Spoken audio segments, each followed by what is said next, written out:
build a stairway to paradise.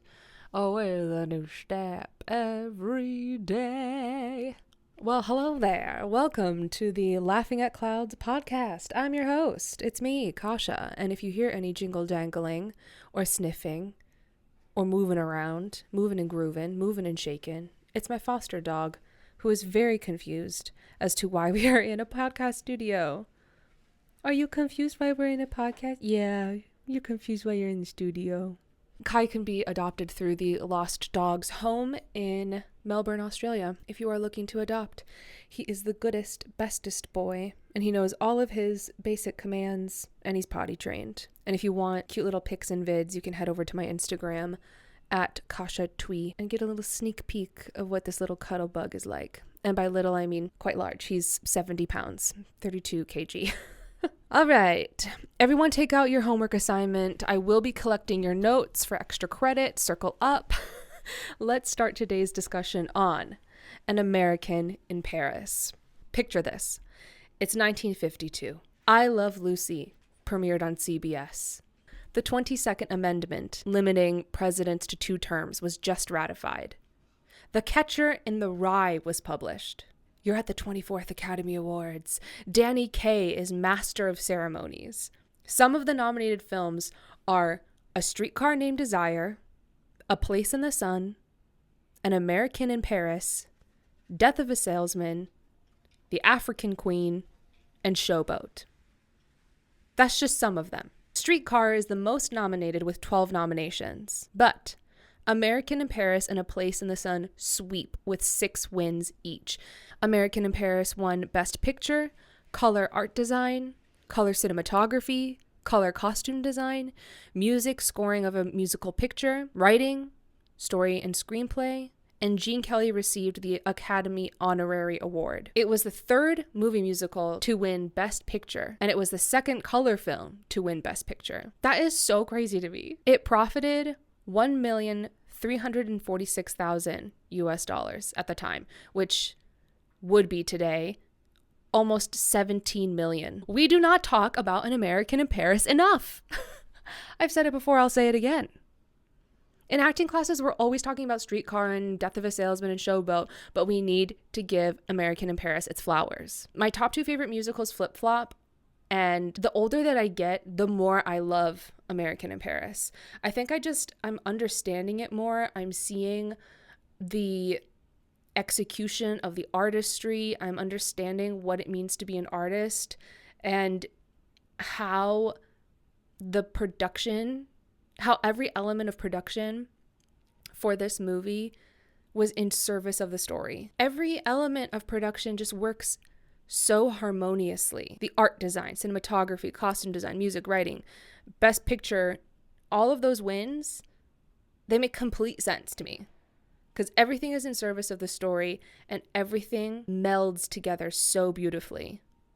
And I feel like I've been synthesizing how to create and produce and perform through movies like this, and obviously through Papa Gene, my king. The cast, let alone, okay, we have obviously the incredible production design, and then the cast on top of it works so well together. Gene Kelly as Jerry Mulligan, Leslie Caron as Lise Bouvier, who is still with us, God bless, and was, I believe, 18 at the time. Crazy. And was her first big role. Can you imagine? You're 18, you're doing your pliés, you're doing your tendus, and then suddenly you are in an Academy Award-winning motion picture in Technicolor. That is so crazy. And you're dancing with Gene Kelly. And you're being directed by Vincent Minnelli. Huh? Then, of course, we have Oscar Levant, who plays Adam Cook, who is a comedic genius. I will not stand for this Oscar slander. I don't know if there's slander. I need everyone to recognize that Oscar Levant was not only an incredibly talented musician and composer, but he is a comedic genius. There's a scene, I'm going to talk about it later, where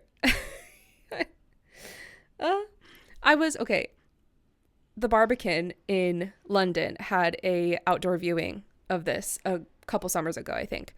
And I was watching this scene of Oscar Levant's character Adam Cook in the cafe, and he has a whole almost Dolly Levi-esque physical comedy bit, and I was dying laughing as if I've never seen it before. I've been watching this movie since I was 5. Like, it's so good. We're gonna get to that. And then Georges Guattari, who plays Henri Berel. Okay, I took French for a couple years. So sorry I'm butchering it. Who also was Egyptian and immigrated to France.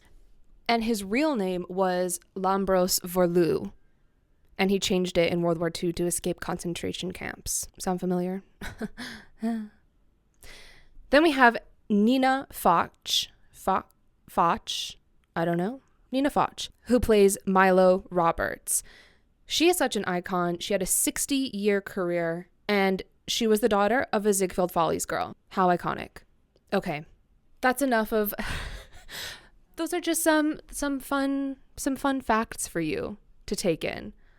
I don't know about you, but whenever I watch a movie, I'm watching it, I'm taking it all in for the first time. Then I'm watching it a second time after I have looked up every detail about every cast member and production crew member. And I'm on that second watch, I'm taking it all in. I'm going person by person. I'm noticing different nuances. And then I watch it about 50 billion more times. And I'm taking it all in. I'm synthesizing, like I said. And this is one of those movies. I debated having Singing in the Rain as my first episode, but again, the older that I get, the more I love this movie, and it feels right that this is the first episode.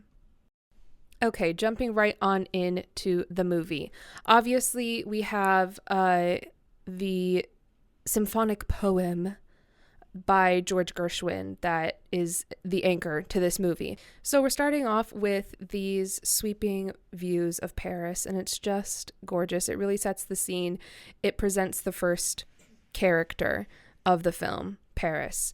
And then we have a very classic panning of an apartment building, viewing a little moment in time into all of these windows, seeing the different people that live there. And then, of course, it lands onto Gene Kelly's window. And it just right off the bat, he sits up, he opens his eyes, looks right down the camera, and turns around. And it is just, I think it's just such classic Gene Kelly charm. He can do so little and completely captivate you.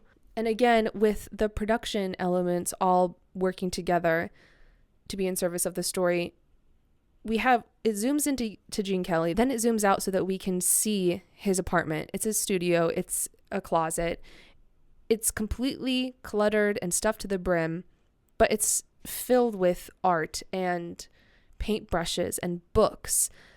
And then he begins to get ready for his day, and he's shifting everything around. It's organized and it's simple and it's all he needs, and it immediately tells you what kind of person this is. As I mentioned earlier, I think one of the things that I'm connecting with and resonating with more with this movie as I get older is this moment in the apartment. He's just set up his day. He looks at his self-portrait and I guess it could be interpreted that, he sees the self-portrait, he doesn't like it, he thinks he didn't do it well. Another interpretation that I'm giving it as I continue to watch this over and over again is almost a reflection of ego. And I think that's one of the things that is demonstrated in this movie through Jerry's character is the ego and the bravado that you need to have as an artist. And also you can have such incredible self-doubt and loss of hope because you're an artist and because your job is to hold a mirror up to the world and you see things in a certain way that can really make you feel a little bit down and break down that ego. And when he looks at it and it's beautiful and then he erases it, it just feels, I don't know, I feel like a lot of artists have that moment where it's like the day before he was drawing this self-portrait and he was feeling good and he was just doing it, wakes up the next day, and then you're like, I have to destroy it all. I don't know. As a kid, it just kind of washed over me, and now the more that I'm seeing it, the more I feel connected with that moment. And then, of course, it pans over to the kids, and any scene where Gene Kelly is interacting with kids is just so adorable and so natural and playful, and adds to his charm and to who this character is. Then we get the introduction of Adam Cook. I'm not going to stop saying it. I love Oscar Levant in this movie. It's just perfect. He starts off with playing the piano. He's kind of the curmudgeon, the comedic side character. Everything is so underplayed and it's so natural. And to think that this person is like a full-on classical musician and has this comedic prowess, I just adore it. The three main men in this movie kind of reflect these sorts of different versions of artists. You have Henri Borel, who's introduced next, who is so happy-go-lucky. He's so successful. He's so confident.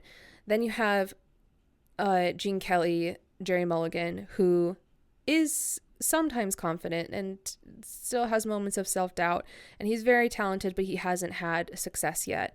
And then you have Adam Cook, who is sort of the tortured artist kind of stereotype, but it doesn't come off as cheesy or surface level. They still feel like full rounded human beings, and seeing the three of them come together is so funny and magical and entertaining. Again, the casting in this is so perfect. Seeing Oscar Levant interact with George is so good. They are complete opposites, yet they have so much in common, and they're friends, and it's one of those things that I synthesize as I watch, and I think I learned a lot about I learned a lot about movie.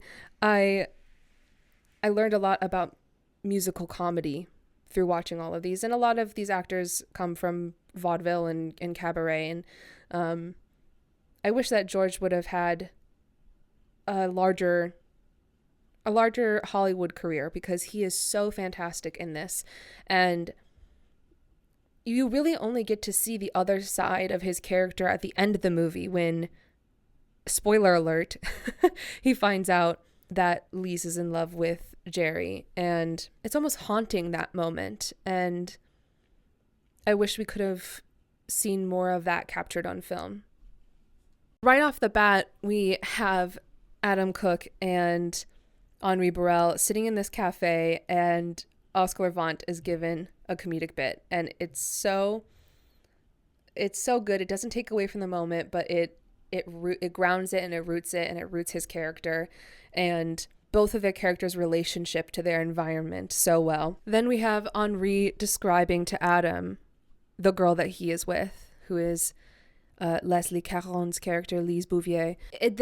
This whole almost variations section is so gorgeous. I mean, her technique is absolutely impeccable. She's absolutely enchanting on film. The costume artistry here is so beautiful. You can really see these incredible technical dancers that are partnered with Gene Kelly, who are at a level of artistry that they can infuse themselves into his style, and it doesn't look like they're copying him, but they're still able to express themselves through his style. It's absolutely beautiful to see.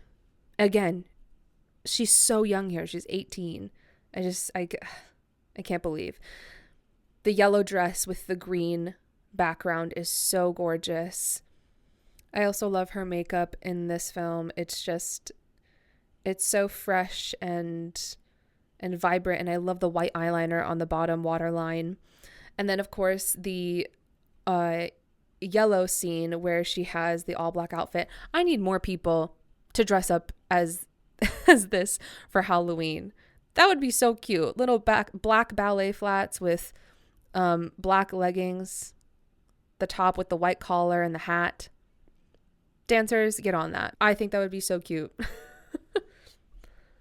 I also love this in a similar way to how one of the things that I love about Singing in the Rain is we get to see a woman be celebrated for being dynamic and multifaceted, and she's not being one-dimensional. I almost feel like some of these older movies do a better some of these older movies do a better job at naturally expressing that than some newer films. It also sets us up to like Henri, because you can tell that he absolutely adores her and every part of her, and that creates some good conflict for us later on. Now we get to see Jerry Mulligan in action as he goes on the street to sell his wares, and he interacts with Adam Cook and Henri in the cafe, and of course they've got to sing, they got to do a number. I really love watching Gene Kelly perform with other male performers. It's just really nice to see him and whoever he's performing with. A lot of films he's with Frank Sinatra and some other person, or in this case he's with George and Oscar, and it's nice to see them take turns in the spotlight. The three of them are also just oozing with charm, and then we get to see Gene's goofier side, and he dances with the older lady in the cafe who's a florist, and she's just so cute. The gentility of it all, I don't know, it's a reminder of one of the things that I love about dance, and I love about dance on film. And again, every element being in service of the story. The choreography is so different here. The way that he dances with the older woman versus when he dances with the kids versus when he's doing a solo or doing a duet. And I know it seems kind of obvious, like, duh, of course, that's how choreography works. But the way that he does it is just so masterful and so dynamic. And it's something that I think he was developing in this time. I mean, you only have about 30 years of movie musicals that have been in existence at that time. This is the peak of MGM. They were trying to do budget cuts at this time because things were just getting so extravagant and expensive. And if you think about any of those older RKO movies or Fred and Ginger movies, the choreography isn't as dynamic. Of course, it's dynamic in their technique and abilities and their partnering, but it doesn't go to all of these different places that Gene Kelly's, especially in this movie, does. So we get to see Milo introduce herself to Jerry Mulligan for the first time, and by God, the hair, the makeup, the costumes. She has fur in the middle of spring with the gloves, the short gloves, and the glasses and the pearl earrings, and then she has her giant fancy car. I just need to sit in one of these 1950s cars just for a moment in my life. She is so elegant. Her makeup is so beautiful in this. The lighting is stunning. It's a gorgeous, gorgeous thing to see. There's a constant contrast that Vincent Minnelli gives us in this film. We explore the different classes and economic and social statuses in a lot of Gene Kelly's movies, as he tends to present himself as a blue collar or working class kind of a guy, and the guy next door kind of a character. And here we have Jerry Mulligan interacting with Milo, she comes from money and she's well connected, and that contrast in dynamic gives us really good tension, as it does with Jerry and Henri. And the whole film flips back and forth between opposites, and I think that's one of the things that really drives this plot forward. It keeps it completely engaging and doesn't have that much dead time in it. Everything is purposeful and intentional, and again, in service of the story.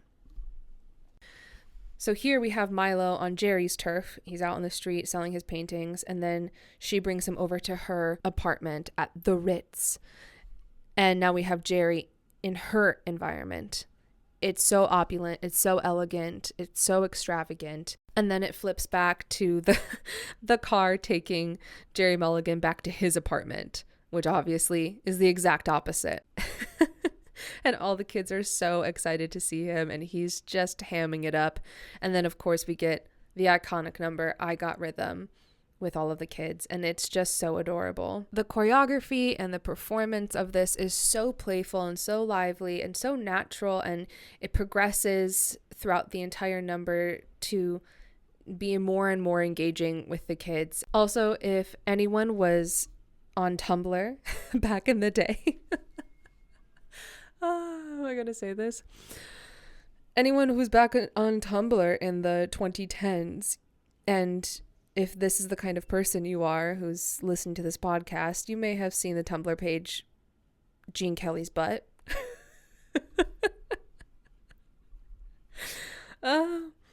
Gene is in one of his classic outfits here. He has his working pants, his loafers, his jumper, and his butt looks good. His butt always looks good in them pants. Oh my God. Listen, just let me have this, okay? I think one of the things that I love about this number is that we can see real kids reacting. It's not these like, you know, overly polished child actors that we have these days. Like, these are children who are seeing this man be goofy and dancing and doing these cool tap moves and entertaining them. And it's real. It's like when a dog walks on stage, and that is real. There's no acting happening. He doesn't know. He's just there. And that's one of the really enchanting things that we get to see in this number. I wish that we had behind the scenes footage of filming this number. I can't even imagine wrangling all of those kids to be in the right place at the right time for this shot, and giving him room to dance, but also giving them the freedom to be natural. I wish that we could also watch a director's cut of this. Then we're into the next scene. We're back at Milo's apartment, and she enters in with this gorgeous one-shoulder dress with a string of pearls. She's so classy. I also find it interesting that they didn't really change her hair for this moment, but I guess she isn't really going to the opera or anything. They're going to a little dive bar, a little jazz cafe, which also, when I growing up watching this, that's all I wanted. I was like, I want to wear pretty clothes, and I want to go dancing in a jazz cafe in Paris. Again, with this costume design, Milo's outfit compared to Jerry's outfit, he's wearing a very working class suit sitting on her very expensive couch. The storytelling is so good. There's a reason why they won 6 Oscars. Now we're in the dive bar, and we see Jerry and Lise meet. It's worth mentioning that Gene Kelly, I think, was about 42 when this was filmed, and Leslie Caron was about 18. So we acknowledge it. We see this. It's weird and creepy.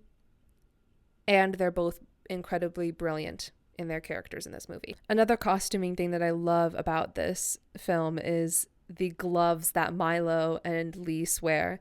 Milo tends to be wearing longer gloves, and Lise tends to be wearing more wrist length gloves. Ladies, we have matching yoga sets, okay? You got your Lululemon, you got your Lily Melons. Let's bring back matching dresses and 2-piece suits with a glove. I love a glove. Why not have a gentleman caller kiss your hand with your glove on? Am I asking for too much? In a dive bar in Paris? Of course, it's love at first sight for our main couple here, Jerry and Lise. This really upsets Milo because obviously Jerry was her date, which valid reaction, valid crash out, okay? She has a complete crash out in the car, smoking a cigarette. And you know what? Totally valid, girl. Then we see the next day, Lise is at work. She works in a perfumery. This outfit is so stunning. She's in this gorgeous all black moment. It's a turtleneck with long sleeves. She has the black skirt with the wide black belt that tapers in at the belly button and has gold hardware with a red scarf tied over the turtleneck. It is so good. The makeup is so simple and so fresh. It's perfect. It's so elegant and youthful, but sophisticated. I love it. Milo returns. She meets Jerry at the cafe. She apologizes for her behavior the night before in the cab, even though, again, valid, and she's in it for the wrong reasons, but we will find that out later. Jerry goes to Lisa's place of work, which in some ways could be viewed as stalking and harassment. It is a little bit strange that, I think part of it is that Leslie Caron was 18 and a dancer first, not necessarily Betty Davis in terms of acting, but Lise does come off quite cold and a little bit, I don't know. I fully believe that she's telling him no means no, please stop harassing me. And I think that the character could have warmed up a little bit sooner to make it make sense for the end of this scene for her to agree to him taking her out on a date. But that's just, what do I know? That's just my opinion. I will say, of course, Jerry is very forward in this proposal of going out on a date. But honestly, this compared to the apps, like, I want to be working in a perfumery with my fierce cunty ass outfit and a gentleman caller comes in and says, do you want to go out on a date in Paris? Yeah, I do. Lise finally accepts his offer to go on a date, and Jerry is over the moon. And again, Gene Kelly's butt Tumblr page. He's in this incredible outfit. He has the white tank top, the button-down shirt with rolled-up sleeves, the pants, the loafers, and Adam Cook underscores his jubilant moment of love. This is one of my favorite Gene Kelly numbers, and one of the things that I love so much about it is Oscar's presence in this. He's just seeing a curmudgeon be goofy and energetic is such a wonderful thing to see in contrast to Gene's character in this moment. And again, something that can be kind of annoying in movie musicals is, okay, why are you just suddenly bursting out into song and dance? And Gene Kelly always does this so brilliantly, but he's clearly so over the moon with love, and what better way to express that than through goofy song and dance? And it's just fun to see two guys be silly and goofy. And again, that compared to the manosphere, like, what are we doing? I'd rather have this. Skipping ahead, we have Jerry and Lise on their first date, and of course they're walking along the Seine, and it's just, the lighting here is so beautiful. I love Lisa's skirt in this. I don't really love the high neck with the ruffles. I think that Leslie Caron looks a little bit more youthful and open when she has a more rounded neckline that's a little bit lower, but that's just me. Again, what do I know? It doesn't really matter. It's still beautiful and stunning. And I love the choreography here. It's a very classic, gentle, falling in love duet of Gene's, and the choreography being of service to the story. It's not super intricate. It's not triple pirouettes and cooter slams and stuff. It's truly acting through dance. And I think if you are a young choreographer, you should watch this number, because he wrote the book on it, kids. So we had Adam and Jerry having their big jubilant number. Then we go in contrast and we have the soft love dance duet with Lise and Jerry. Then in contrast to that, we're bouncing over to seeing Henri. Vincent Minnelli is really trying to tear the audience apart here. We love Jerry and Lise together. We love Jerry. He's incredible. But Lise is with Henri. And Henri isn't a bad guy. Like, he's charming, he's talented, he's successful, he can give her everything that she wants, he's safe, he's lovely, he loves her. What an incredible way to show that than through this number, I'll Build a Stairway to Paradise. It also can, again, on the surface, it can be viewed as a throwaway number, just a cabaret number, but I think that this song is perfect for this character. It really shows the opulence and the kind of life that he and Lise could have together. But is that really who Lise is and what she wants? We don't know yet. Also, the chorus girls in this moment, the dresses, the sequins, the headpieces, the jewelry, the legs. I mean, that's all I want.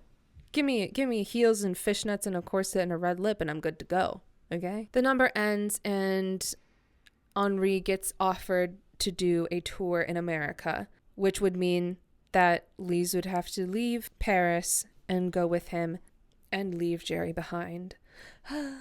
She's so conflicted. Man, oh, to be Lise. What a dilemma. 2 men in love with you? Both charming and totally head over heels. Ugh. Woe is her. We transition from Lise being troubled over her star-crossed lover into Jean contemplating his issues of having, again, 2 women be in love with him. Adam is kind of dogging on him, making fun of him for not really acknowledging the truth that Milo is sponsoring him as an artist, but she really wants to date him. And there's this wonderful little back and forth that Jerry has on the stairs with the lady who's cleaning the stairs. And she says, oh, don't listen to Adam. And he goes, I don't intend to. And she goes, so what if you have to make love to the lady? Is it all for the sake of art? And again, that scene could have been totally cut out. It could have been thrown out the window, seen as such a passerby moment. But I really think that every shot of this movie is so necessary. What an incredible way to openly ask the question but not have it come from the character itself and make it seem hokey pokey, you know? We're hearing Jerry's inner thoughts come through another character, and it just feels so natural. Again, something that when I was younger, I didn't really quite understand. And maybe it's that I'm relating to this movie, and this movie is just an artist's existential crisis. And I'm like, yeah, you know what? That's right. What is it all for? Speaking of existential crisis, now we have Adam Cook's, I'm going to call it a dream symphony. We get the American in Paris ballet, which is Gene Kelly's dream ballet, but Oscar Levant deserves his own moment, and the character also deserves this moment.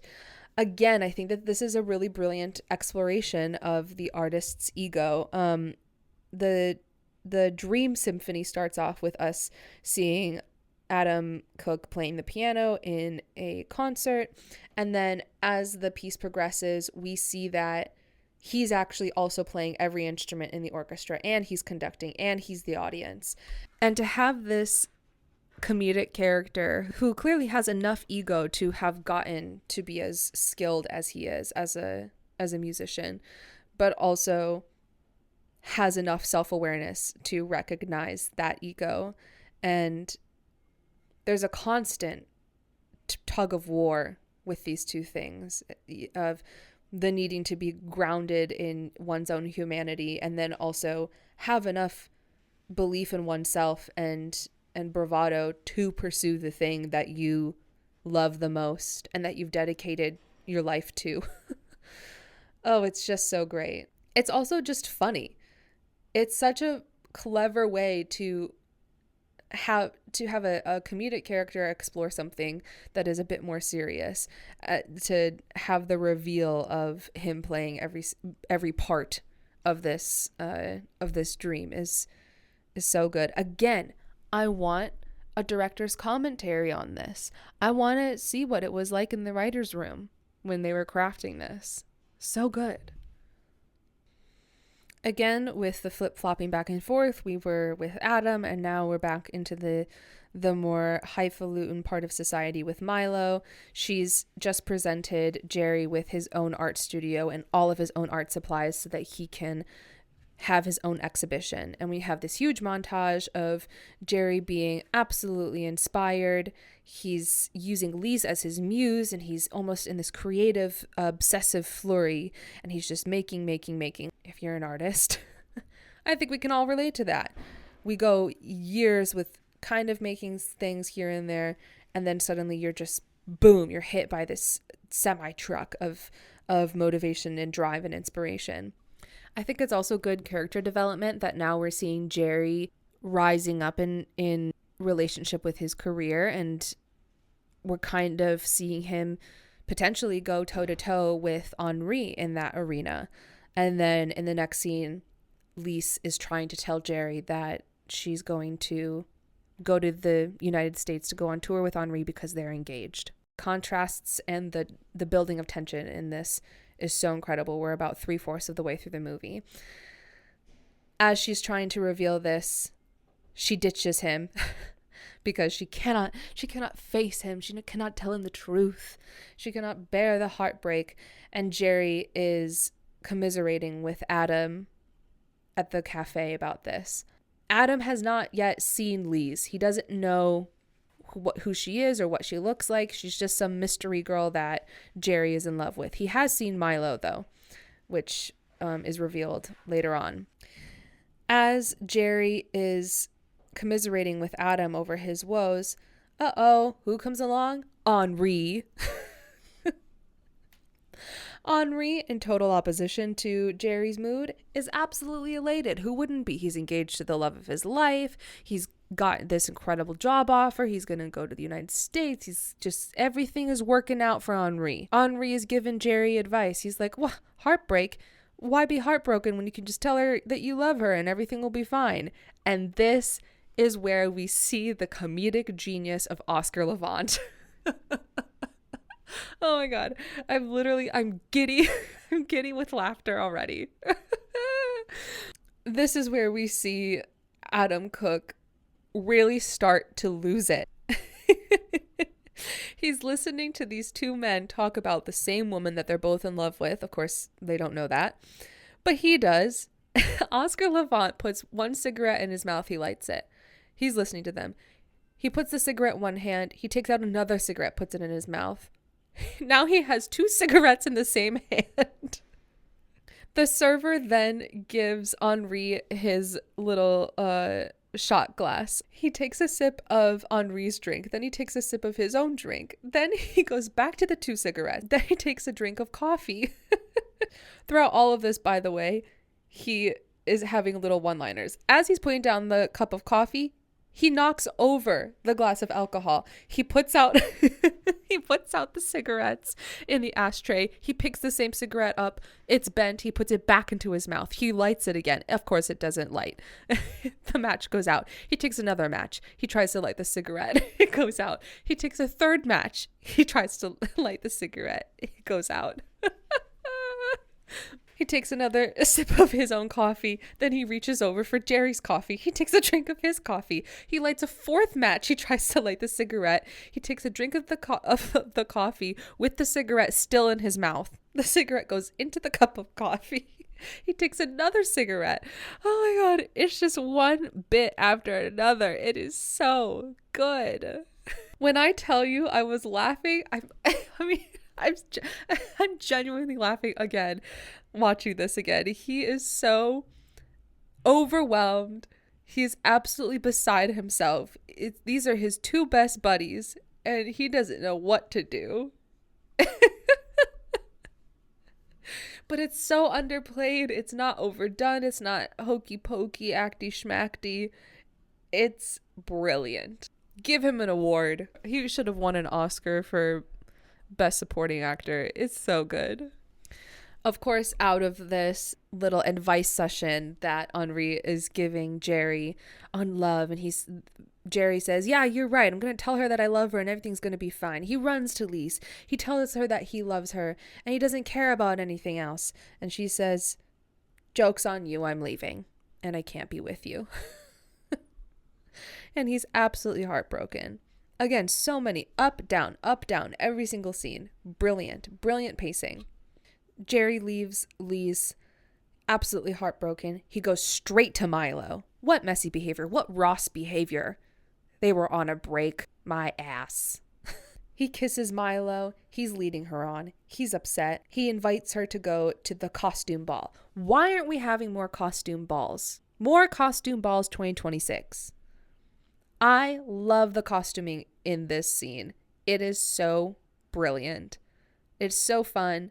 It's also a wonderful introduction into what we'll see in the American in Paris ballet. The costume party is black and white themed, and it provides such a great visual contrast to the ballet, where, of course, it gets filled with color as we see all of the different art motifs popping up throughout the ballet. Adam has a moment with Milo. He reveals to her that he knows what she wants from Jerry and he doesn't really like it. Then we have Jerry and Milo meeting Henri and Lise. Henri is introducing Jerry to Lise because, again, he doesn't know that she's the one he's in love with.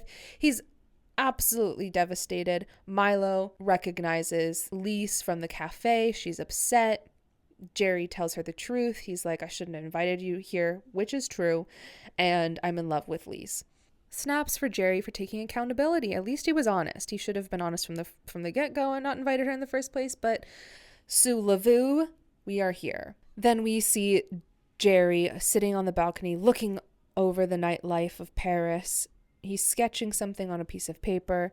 Lise goes out into the balcony to talk to him. Her costume here is gorgeous.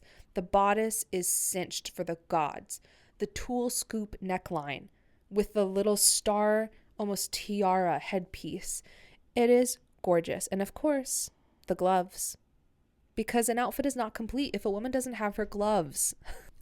Lise apologizes to Jerry. She's absolutely devastated. They can't be together. And he's like, yeah, well, I feel like you can really have a little bit more agency in this and you can have a choice in your life. And she looks at the painting and she runs away dramatically. Oh, the heartbreak. Oh, the emotions. The camera pans over and we see a little puff of smoke coming from the other side of the balcony, and it's revealed that Henri was listening on the balcony and he heard them confessing their love to each other, and he is devastated. The acting here is it's so beautiful. It's about 5 seconds and there's no dialogue, and it is beautiful. It is such an incredible transition into the ballet. Congratulations, George. I know that you are not with us anymore, but it's so beautiful. Jerry watches Lise and Henri go away in their car together, and we're launched into the American in Paris ballet. This 17-minute masterpiece. I mean, how do we even describe this? The visuals that are married with George Gershwin's music here, I mean, it is just spectacular. The makeup and the costume design throughout all of this is so stunning. We start off with a black and white backdrop, and Gene, of course, is in his all blacks with his loafers, but looking good as usual, 10 out of 10. And then as the music becomes a little bit more dynamic, there's splashes of color on the backdrop. And then we transition into seeing all of the different characters and dancers in this, and we are in a white, blue, and red theme. The dancers are absolutely stunning in this. The technique is gorgeous. It's so dynamic. It's really interesting to see Gene be able to play with the depth of the soundstage. There's so many moments where in the foreground, the dancers are standing still, and then in the background, there's 3 different motifs happening. And most of the movement is quite heightened. A lot of petit allegro happening in the background. And then it switches. I don't think that we get to see Gene work with such a kind of hefty ensemble of dancers. One of the main set pieces that anchors this ballet is the Plaque de la Concorde. Okay, she took French. And I absolutely love the set design decision to have the water be frozen in time with this fountain. The smoke and the light is able to bounce off of that so well. It also, I think, really heightens that feeling of of time standing still when you're falling in love or when you're in a dream and time is warped. It's just, I think it's just such a brilliant choice to make. Then we have Lys enter the dream, and the lighting suddenly shifts, and suddenly we're in a whole bunch of zooming around spotlights, and the color goes dark, and then we fade into a flower market that is covered in haze. I believe that this scene was inspired by Renoir, and Lys enters in this beautiful blue costume with these sparkly petals dripping off of her skirt. I love throughout this entire ballet how the point shoes are dyed to match their costumes. I just love it. I think this whole ballet also was inspired by the red shoes, which maybe that was part of the costume design choice there. I'm not sure. Lys is holding the red rose of love throughout this pas de deux, and her partnering here is just stunning. The feet are gorgeous. She is so strong. Her artistry matches Jean's so beautifully here. I also love the transition out of this scene. Jean is holding her as they turn, and then it fades into him turning, holding a bouquet of flowers instead of holding her, and the backdrop is much more muted, and he is heartbroken with the rude awakening of reality that she cannot be his. Then to pick up his spirits, we have 4 soldiers enter the picture, and these dancers are absolutely incredible. They match Gene Kelly so well, and they have really taken on his dance style so beautifully. I love the transition. They're all in their uniforms. They go into this suit shop, and one by one the suits disappear and they all reappear in the new pinstripe suits. I love these pinstripe suits. I love how the lining inside the hat, inside each one of their hats, matches their suit. I think that's such a brilliant detail, and suddenly everything is colorful and playful, and I believe that this section was inspired by Rousseau. It's very exuberant and joyful. Then we have Lys reappearing in her new costume. This costume is stunning. I need to commission somebody to make this for me at some point in my life. The orange point shoes that she and all of the other dancers have, it's just beautiful. It matches the ribbon that's on their hats. Their hats are very Madeline-esque. The colors in Lisa's skirt are just so beautiful. It's has so many layers of these warm peachy pink tones, and the bodice shape is so stunning. It tapers down into a V in the front, and she has that high neckline again. It's beautiful, and this choreography is not easy. They are really doing the most. And then of course we transition into the 4 men with Gene Kelly, and they're doing this almost like James Cagney-esque walk here, very Americana. And this almost feels, I'm not sure if this was the intention, but it almost feels like this is the kind of life that Jerry and Lys could have. That kind of freedom and joy and youthful playfulness that they could have. Then we transition into the Toulouse-Lautrec's Moulin Rouge scene, and this is definitely an iconic moment, an iconic Jean's butt Tumblr page moment, okay? Then we have this incredible dynamic transition. We're going from this really jubilant moment, and suddenly we go to black. We have backlit, warm, orangey yellow, almost sunset kind of lighting happening. The stage is filled with fog, and Lys is in a similar flower outfit to the earlier moment in the ballet, but this time it's a little bit darker. It's a little bit more of a fuller hue. She still has all of the petals dripping down the skirt, but the cut on the skirt is a little bit higher. And she has, instead of holding the red rose, she has the rose around her neck as a choker. I also love the shoes. If anyone is a costume designer, sound off in the comments. I want to know what these are called. They're almost like gladiator-esque flats. I absolutely love that footwear choice, because it looks like she's barefoot, but of course she's not. It's just it's beautiful. It's also what Sid Charisse wears in the Broadway Melody Ballet in Singing in the Rain. So I wonder if that was a Gene Kelly decision as well, that he wanted that sort of barefoot feel to this number. I also love the tights that Leslie Caron has on. I don't know if these are rhinestones or sequins or what, but they are just so beautiful, reflecting with this lighting here. We go into blues and reds, and it's so, I don't want to say sexy. It is sexy, but it's so intimate and sensual, the choreography with this costume and the partnering. It's just like, should I even be here? Should I be looking at this?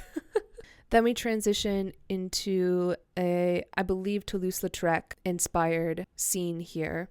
The costumes, again, are so beautiful. It's so colorful. It's so lush.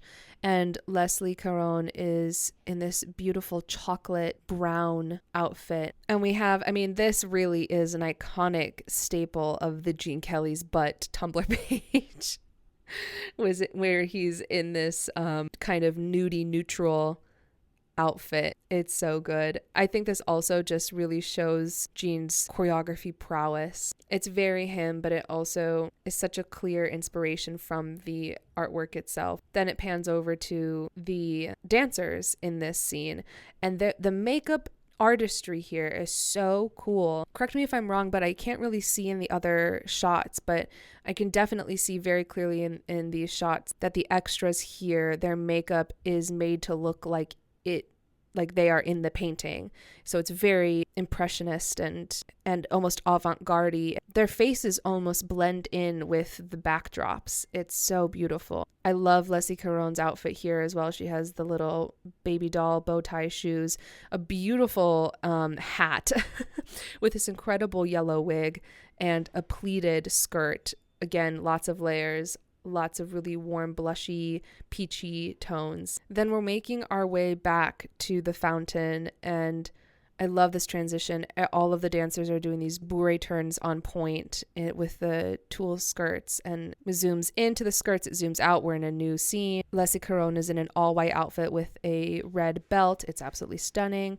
We have this complete celebration here with the entire ensemble dancing with the fountain, and then it abruptly cuts and everybody's gone, and it's just Gene alone. Then he runs, he sees the red rose, and all of the color fades. The camera zooms in, and it's just the rose.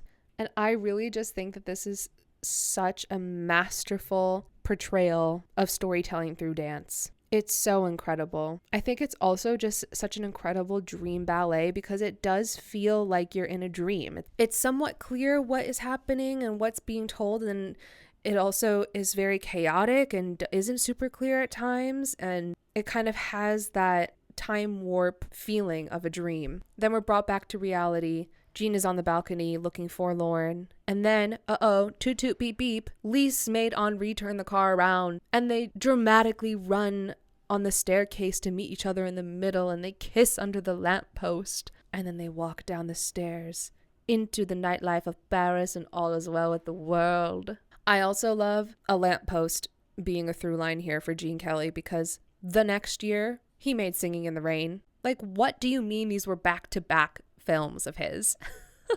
The man was unstoppable. And there we have it. Wow, what a journey. Thank you for tuning into this first episode of Laughing at Clouds. Next week, we're going to be talking about Singing in the Rain. So write this down in your planners, kids. Do your homework. I'm assigning you to watch Singing in the Rain and take some notes, and then we'll reconvene for next week's episode. If you want to read up on a little bit more information about the film or see some behind the scenes stills from American in Paris, you can go to @LaughingAtCloudsPod on Instagram. I will be posting some of the information and images there. There's also some footage of the 24th Academy Awards where American in Paris wins Best Picture that I think I'll post. You can also join our Patreon and see some more exclusive content over there. But for now, I'll love ya and leave ya, folks. Catch you on the flip side, mother.